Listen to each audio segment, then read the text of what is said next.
આદિવાસી મોરચાના પ્રમુખ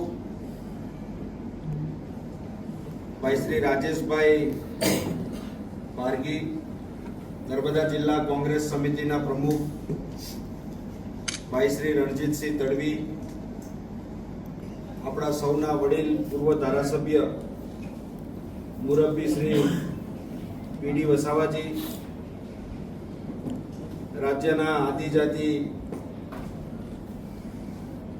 વિકાસ આદિવાસી સેલના ઉપપ્રમુખ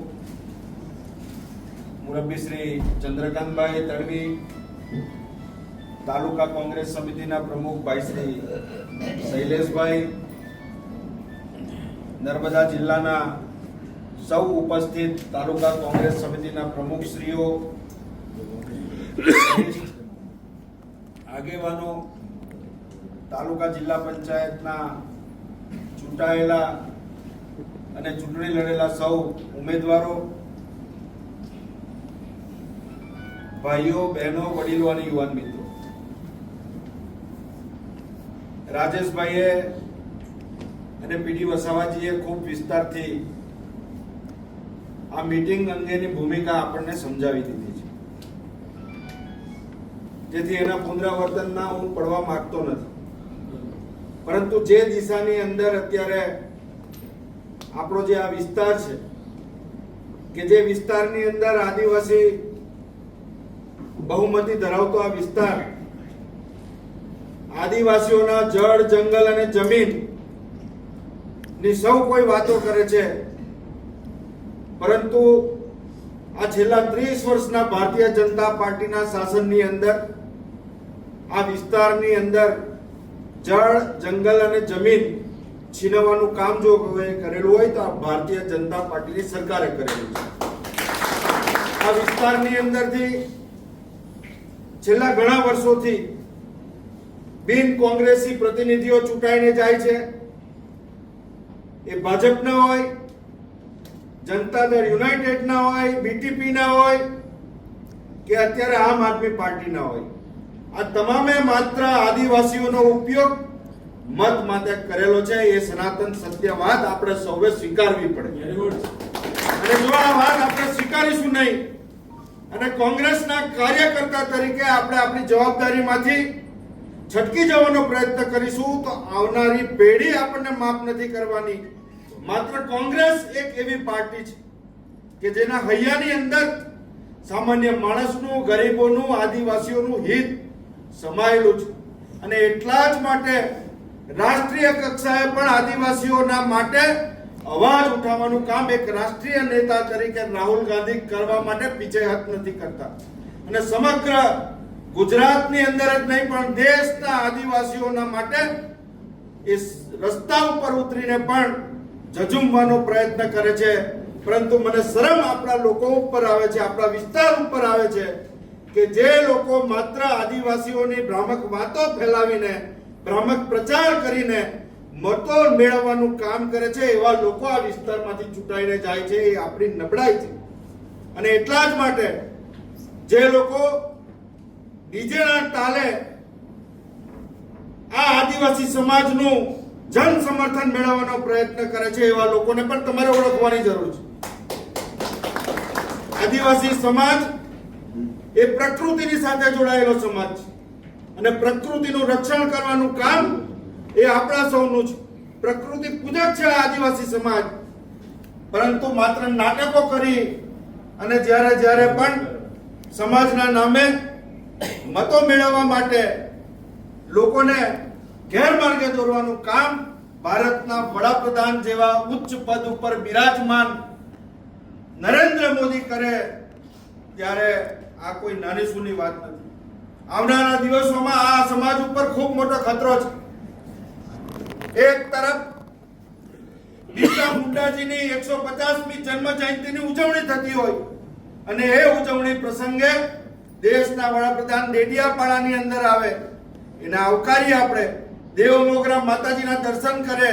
એ આપણા સૌના માટે ગૌરવની વાત છે કે ભારતના વડાપ્રધાન આવી અને આદિવાસીઓની કુળદેવીના દર્શન કરે. પરંતુ માત્ર નાટક કરી અને રાજકીય રોટલો શેકવા માટેની વાત કરે એ ક્યારેય આદિવાસી સમાજ સાખી નહીં લે. વડાપ્રધાન શ્રી દેડિયાપાડામાં આવીને સભા કરે છે, કેમ એક પણ શબ્દ આદિવાસીઓના હિત માટેની વાત નથી કરતા? આદિવાસીઓના અનેક પડતર પ્રશ્નો છે. રાજેશભાઈ વાત કરતા હતા કે જાતિના દાખલા અંગેનો પ્રશ્ન છે. આજે અનેક ખોટા નકલી આદિવાસીઓને જાતિના દાખલાઓ આપી દીધા છે અને એના કારણે શોષણ કોનું થાય છે? સાચા આદિવાસીનું થાય છે. અને સાચો આદિવાસી જ્યારે દાખલા લેવા માટે જાય છે ત્યારે એને સમયસર દાખલો નથી મળતો. 3 પેઢી સુધીના એના પુરાવાઓ એને આપવા પડે છે. અરે આજે ગમે એટલો એજ્યુકેટેડ પરિવાર હોય પણ 3 પેઢીના પુરાવા એના માટે ભેગા કરવા એ ખાવાનો ખેલ નથી. અને એના માટે આદિવાસીના દાખલાથી વંચિત આ સમાજ થઈ રહેલો છે. અને સાચો આદિવાસી આ સરકારની યોજનાઓ મેળવવામાં, શિક્ષણ મેળવવામાં, આરોગ્યની સુવિધાઓ મેળવવાની અંદર આજે પાછો પડી રહેલો છે. ત્યારે મોદી સાહેબને એ નથી દેખાતું. આજે સ્કોલરશિપની વાત કરીએ તો આ ભરૂચ અને નર્મદા જિલ્લાની અંદર છેલ્લા 2 વર્ષથી રાજેશભાઈ સ્કોલરશિપ હજી સુધી છોકરાઓને મળી નથી, વિદ્યાર્થીઓને મળી નથી.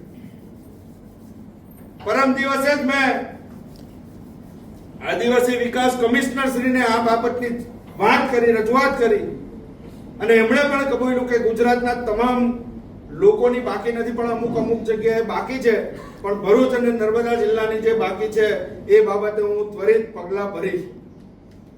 આ વાત આ વિસ્તારના ચૂંટાયેલા પ્રતિનિધિઓના કાને કેમ પહોંચતી નથી? અથવા તો જેને આ વિસ્તારમાંથી ધારાસભ્ય તરીકે આપણે ચૂંટીને મોકલેલા છે, દર્શનાબેન હોય કે આમ આદમી પાર્ટીના ચૈતર વસાવા હોય, આદિવાસીના મસીહા માત્ર વાતો કરવાથી બનાતું નથી. તમારા આદિવાસીઓના પ્રશ્નોને વાચા આપવા માટે લડત ચલાવવી પડશે. માત્ર વિડીયો બનાવી અને વાત તમારી મૂકી દેશો અને ભાજપની સાથે પાટલા દરવાજે તમે ઈલું કરો છો એ તો આખો સમાજ જાણે છે. પરંતુ નવયુવાન મિત્રોને મારી ખાસ વિનંતી છે અને એટલા જ માટે અમિતભાઈની સૂચનાથી રાજેશભાઈ આદિવાસી સેલના પ્રમુખ તરીકે આપણી વચ્ચે આવ્યા છે કે આ વિસ્તારની અંદર જે આદિવાસીઓને જાગૃત કરવાનું ખરેખર કામ કરવાનું છે એ કોંગ્રેસે કરવાનું છે.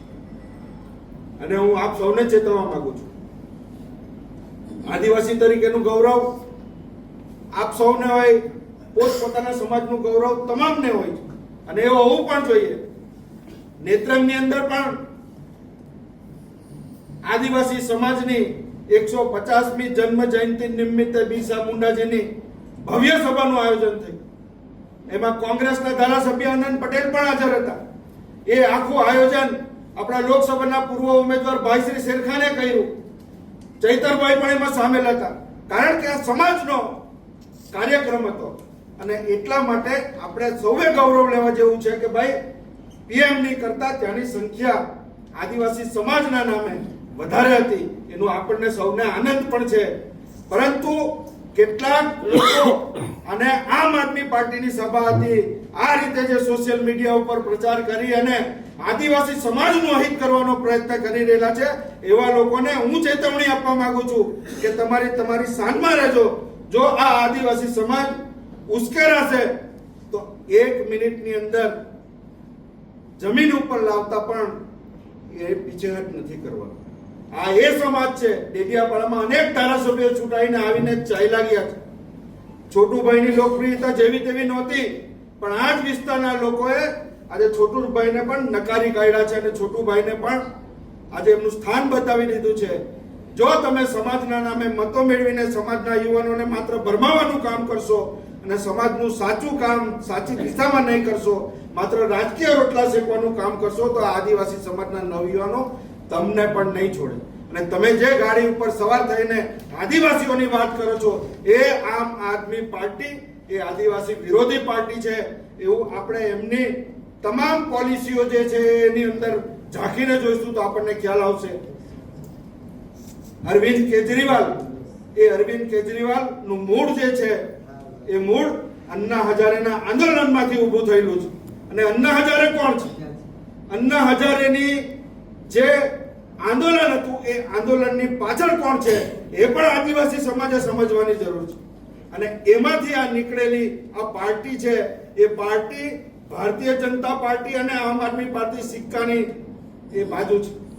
આપણે અનેક એવા રાજ્યના ઇલેક્શનો જોયા છે, હરિયાણા હોય, મહારાષ્ટ્ર હોય, અને તમામ જગ્યાએ આ આમ આદમી પાર્ટીએ કોંગ્રેસને હરાવવાનું કામ કરેલું છે. કોંગ્રેસ નથી હારી, આ દેશનો ગરીબ આદિવાસી નબળા વર્ગનો મતદાર હારેલો છે. અને એના કારણે આજે આ સ્થિતિનું નિર્માણ થઈ રહ્યું છે.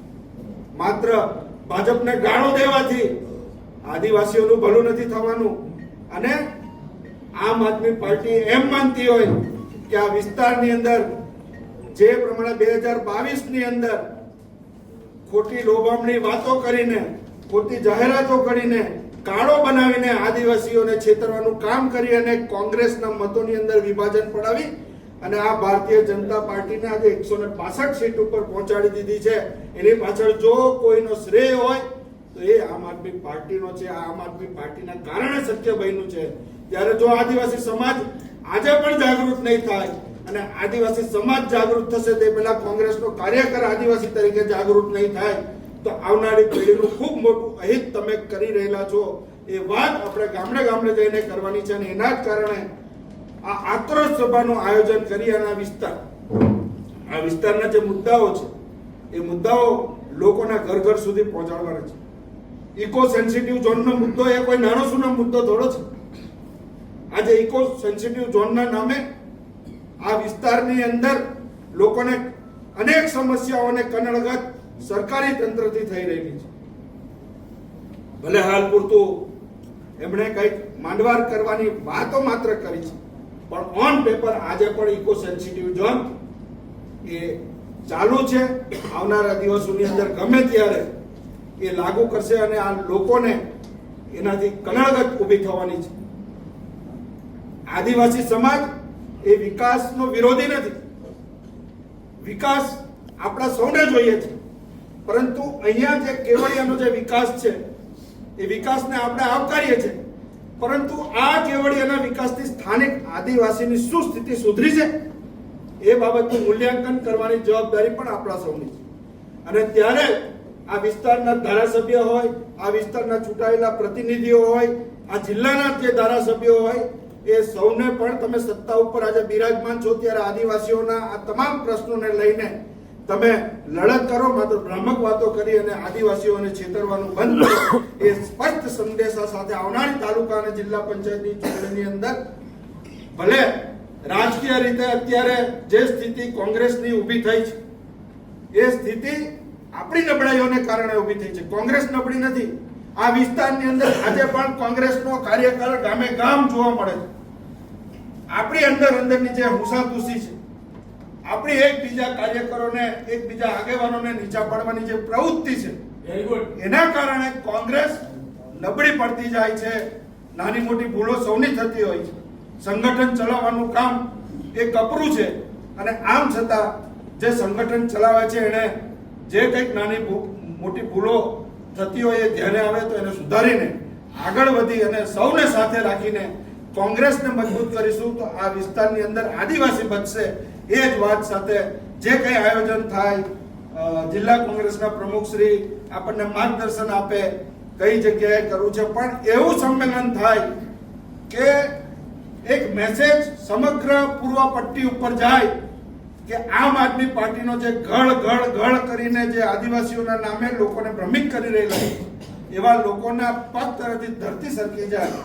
અને જે લોકો સમાજના નામે મીટિંગો બોલાવી, સભાઓ બોલાવી અને આમ આદમી પાર્ટીના નામે ફેરવવાનો પ્રયત્ન કરે છે એવા લોકોને પણ એક સબક મળે એ દિશાની અંદર આપણે જોરદાર સભાનું આયોજન કરીએ એવી આપ સૌને મારી વિનંતી છે. જે તાલુકા કોંગ્રેસના પ્રમુખશ્રીઓ લગભગ બધા જ અહીંયા હાજર છે. તાલુકા કક્ષાએ પણ મીટિંગો બોલાવીને તમામ કાર્યકર્તાઓને આવનારા જિલ્લા તાલુકા પંચાયતની ચૂંટણી પહેલાની જે પૂર્વ તૈયારીઓ છે એના ભાગરૂપે આજે સંમેલન કરવાનું છે. એ આક્રોશ સભાની અંદર 15 થી 20 હજારની સંખ્યા અને ગામે ગામથી આદિવાસીઓના પ્રશ્ન માટે લોકો સ્વયંભૂ આવે એ પ્રમાણેનું માર્કેટિંગ, પ્રચાર, પ્રસાર નું આયોજન તાલુકા કક્ષાએથી પણ થાય. જેમ રાજેશભાઈએ બૂથ વાઇઝ વાત કરી, એ બૂથ વાઇઝ આપણે ગામડા સુધી પહોંચી જઈએ. જે કંઈક નાના મોટા પ્રશ્નો છે, શાકબારાનો પ્રશ્ન છે, આજે ઉકાઈનો જે વિસ્થાપિતોનો પ્રશ્ન છે, 30 વર્ષથી ભારતીય જનતા પાર્ટીની સરકાર છે. આ વિસ્તારમાંથી ભાજપના ધારાસભ્યો પણ ચૂંટાઈને ગયા છે, મિનિસ્ટર પણ બન્યા છે. આમ આદમી પાર્ટી અને જનતા દળ યુનાઇટેડના પણ ધારાસભ્યો ચૂંટાઈને ગયા છે. માત્ર વાતો કરી છે. કોંગ્રેસનું તત્કાલીન જે નેતૃત્વ હતું એ આજે હયાત નથી.